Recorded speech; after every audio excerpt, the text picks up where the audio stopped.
1976 ஆண்டு ஜெர்மனி. 23 வயதான ஒரு இளம் பெண்ணின் மரணம் நாடு முழுவதும் அதிர்ச்சியையும் விவாதத்தையும் ஏற்படுத்தியது. சிலர் அதை ஒரு துரதிருஷ்டமான மருத்துவ சம்பவம் என்றனர். சிலர் அது தீவிரமான மனநலப் பிரச்சனை என்று நம்பினர். ஆனால் இன்னும் சிலர் அது மனிதர்களால் எளிதில் விளக்க முடியாத ஒன்றாக இருக்கலாம் என்று கூறினர். அந்த இளம் பெண்ணின் பெயர் ஆன்னலீஸ் மிஷேல். ஆனால் இந்த மர்மமான கதை 1976 ஆண்டில் தொடங்கவில்லை. அதற்கு 8 ஆண்டுகளுக்கு முன்பே அதன் தொடக்கம் அமைந்துவிட்டது.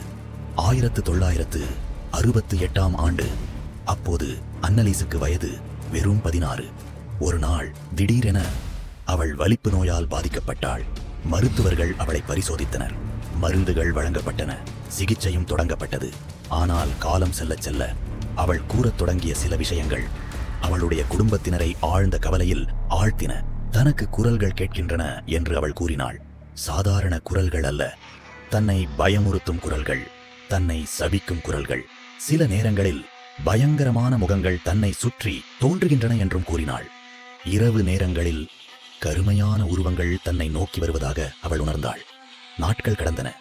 அவளுடைய நடத்தை மெதுவாக மாறத் தொடங்கியது. மருத்துவ சிகிச்சை தொடர்ந்து நடந்து கொண்டே இருந்தது. ஆனால் அவளுடைய குடும்பம் இந்த நிலைமை மருத்துவ விளக்கங்களை தாண்டி வேறு ஏதோ திசையில் செல்கிறது என்று நம்ப ஆரம்பித்தது. இறுதியில் அவர்கள் கத்தோலிக்க தேவாலயத்தின் உதவியை நாடினர். பல ஆண்டுகள் ஆய்வு மற்றும் மதிப்பீடுகளுக்கு பிறகு பேயோட்டும் சடங்கிற்கு அனுமதி வழங்கப்பட்டது. 1975 ஆண்டு சடங்குகள் தொடங்கின. சில நாட்களுக்கு அல்ல, பல மாதங்களுக்கு டஜன் கணக்கான அமர்வுகள் நடைபெற்றன. அவற்றில் சில ஒலிப்பதிவாக பதிவு செய்யப்பட்டன. அந்த பதிவுகள் இன்றும் பாதுகாக்கப்பட்டுள்ளன. அவற்றை கேட்டவர்கள் அவை மிகவும் அசாதாரணமான மற்றும் அமைதியற்ற உணர்வை ஏற்படுத்துகின்றன என்று கூறுகிறார்கள்.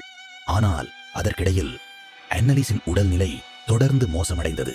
அவள் மிகவும் பலவீனமடைந்தாள். அவளுடைய உடல் நலம் நாளுக்கு நாள் குறைந்து கொண்டே போனது. பிறகு 1976 ஆண்டு ஜூலை மாதம், வயது வெறும் 23, அன்னலீஸ் மிஷேல் உயிரிழந்தார். ஆனால் அவரது மரணத்துடன் இந்த கதை முடிவடையவில்லை. உண்மையில் அதற்கு பிறகுதான் உலகம் முழுவதும் இந்த வழக்கை பற்றி பேச ஆரம்பித்தது. விசாரணை தொடங்கப்பட்டது. அவரது பெற்றோர்களும் சடங்குகளை நடத்திய பாதிரியார்களும் நீதிமன்றத்தில் ஆஜர்படுத்தப்பட்டனர். அதிகாரிகளின் விளக்கம் ஒன்று, மத நம்பிக்கையாளர்களின் விளக்கம் வேறு. ஆனால் அந்த விவாதம் இன்று வரை முடிவுக்கு வரவில்லை. அன்னலீஸுக்கு உண்மையில் என்ன நடந்தது? அது அரிதான ஒரு மருத்துவ நிலைமையா, தீவிரமான மனநல பிரச்சனையா, அல்லது மக்களால் இன்னும் விளக்க முடியாத ஏதோ ஒரு மர்ம நிகழ்வா? கிட்டத்தட்ட 50 ஆண்டுகளுக்கு பிறகும் இந்த கேள்விக்கான உறுதியான பதில் யாரிடமும் இல்லை. அதனால்தான் அன்னலீஸ் மிஷேலின் கதை உலகின் மிகவும் மர்மமான மற்றும் சர்ச்சைக்குரிய உண்மை சம்பவங்களில் ஒன்றாக இன்றும் பேசப்பட்டுக் கொண்டிருக்கிறது.